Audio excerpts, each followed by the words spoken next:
ये दोस्तों एक बहुत बड़ा बवाल गाने के बारे में बात कर लेते हैं। ये गाना है खेसारी लाल यादव जी का, जो कि बहुत कमाल का सॉन्ग है। तो आज हम इसी गाने के बारे में बात करने वाले हैं इस वीडियो में। तो वीडियो को लास्ट तक देखते रहे और जो लोग भोजपुरी बुढ़ हंगामा चैनल को अभी तक सब्सक्राइब नहीं किए हैं वो लोग सब्सक्राइब कर लीजिए।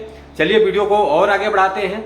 आज हम जिस गाने के बारे में आप लोगों से बात करें, फाइनली उस गाने का ऑफिशियल ट्रेलर लॉन्च हो चुका है। वो आगे बात करेंगे किस चैनल से रिलीज हुआ है।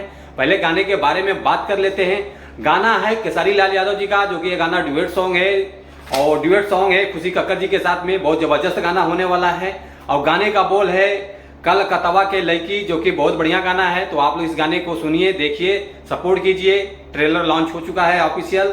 तो ये गाना रिलीज हुआ है, ऑफिशियल ट्रेलर आदि शक्ति फिल्म चैनल के माध्यम से रिलीज हो चुका है। और इस गाने के राइटर हैं सोनू संगम जी और म्यूजिक है श्याम सुंदर जी का, जो कि बहुत कमाल का म्यूजिक है और गाना बहुत जबरदस्त लिखा हुआ है। तो आप लोग सपोर्ट कीजिए।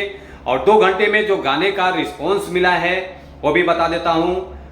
28,000 व्यूज आ चुका है, लाइक आया है 15,000 और कमेंट आया है 2200।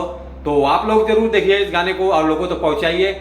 और आप लोगों को जो एक्ट्रेस नजर आने वाली है शिवानी सिंह जी है, जो कि कमाल का परफॉर्मेंस देखने को मिलेगा। बहुत जबरदस्त डांस है इस वीडियो में और वीडियो को क्वालिटी बहुत जबरदस्त है, बहुत लाजवाब है, एकदम फाड़ू वीडियो बना हुआ है। तो आप लोग जाइए, देखिए, सपोर्ट कीजिए।